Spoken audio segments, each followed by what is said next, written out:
In my previous videos, I've always said that I pick a grade A military quantum drive for VHRTs because they're the fastest. It turns out I was wrong in many cases. For example, even though the VK00 has the highest top speed for any size 1 quantum drive, it's not actually the best for short jumps. So what's going on? First, let's look at how quantum drives work. Quantum drives gradually accelerate up to their top speed, and this acceleration actually increases over time. Towards the end of the journey, they then decelerate in a similar way. For short journeys, the drive never achieves anywhere near its full speed, so you end up with a short period of acceleration followed by a short period of braking. I learned a lot about this recently after Erico on Reddit helpfully pointed me to this paper they'd written. The paper is very well written, but it's not the easiest to understand unless you're fairly clued up on mathematics. The gradual acceleration means for short journeys, you don't want the drive with the highest top speed.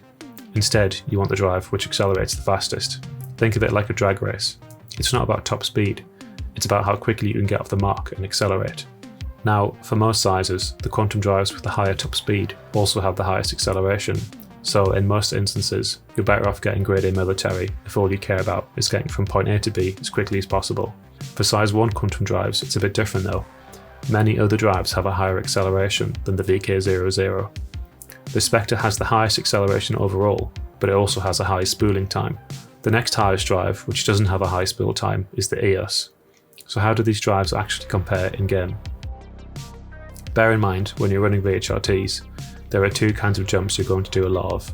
The first is 500 to 1000 kilometer jumps between quantum beacons and around moons. The second are 100,000 kilometer jumps between moons. Between the different drives, there isn't much difference in the shorter jumps, but there is a big difference in the larger ones. In my test jumps from Yela to Selen, which is about 101,000 kilometers, the VK00 was the slowest at 24.12 seconds. The EOS was significantly faster at 21 seconds, and the Spectre was even faster than that at 19.42 seconds. That's a 4.5 second difference between the slowest and fastest drives. It might not sound like a lot, but it will add up to a lot in long play sessions. One thing we haven't addressed yet is the spool time. The spool time is basically the amount of time the drive needs to warm up before you can jump. Although the Spectre is the fastest drive, it also has the longest spool time at 6.25 seconds. So does this mean the EOS is the best drive then?